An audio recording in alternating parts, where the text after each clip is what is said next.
Et nous accueillons Éric Revel. Bonjour Éric Revel.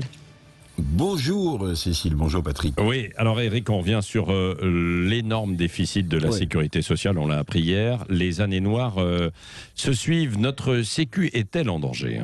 C'est la vraie question. Alors je sais que le matin, c'est pas facile à entendre les milliards, la valse des milliards d'euros qui propagent un peu partout, les milliards d'euros du plan de relance.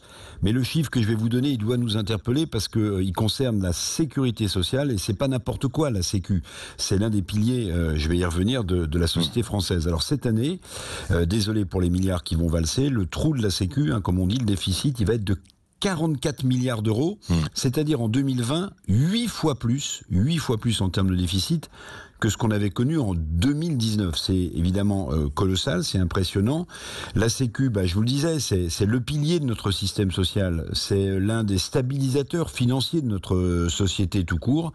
Donc ces déficits qui s'accumulent, Patrick, doivent évidemment nous interpeller, même nous inquiéter, je pense, parce qu'il n'y a pas d'argent magique.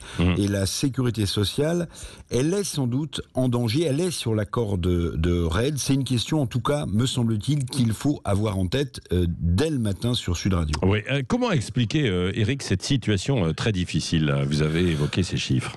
Alors côté dépenses, vous l'imaginez, la crise sanitaire est passée par là, les achats de masques, le remboursement des tests Covid, même si ça a été un peu chaotique au début, les arrêts de travail, mais aussi, il faut les additionner aussi, forcément, même si l'hôpital en avait besoin, il faut aussi y additionner les 8 milliards d'euros du Ségur de l'hôpital.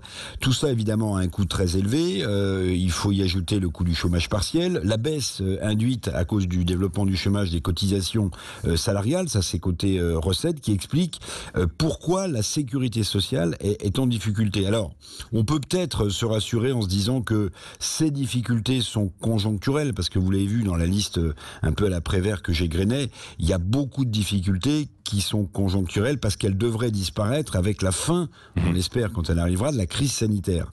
Mais quand même, les spécialistes le disent, l'accumulation de la dette de la Sécu, elle sera bien là, elle va pas s'effacer comme sur une ardoise magique. Et personne ne peut dire comment la Sécu pourra réellement, dans le temps, amortir le coût durablement. Donc désolé d'avoir jeté un peu un voile négatif ce matin, mais il faut se poser la question parce qu'encore une fois, la Sécu, dans l'inconscient du peuple français, c'est une mesure extrêmement structurante de toute notre société et depuis des années. Oui. Merci Éric Revel. Vous pouvez réagir d'ailleurs 0826 300 300.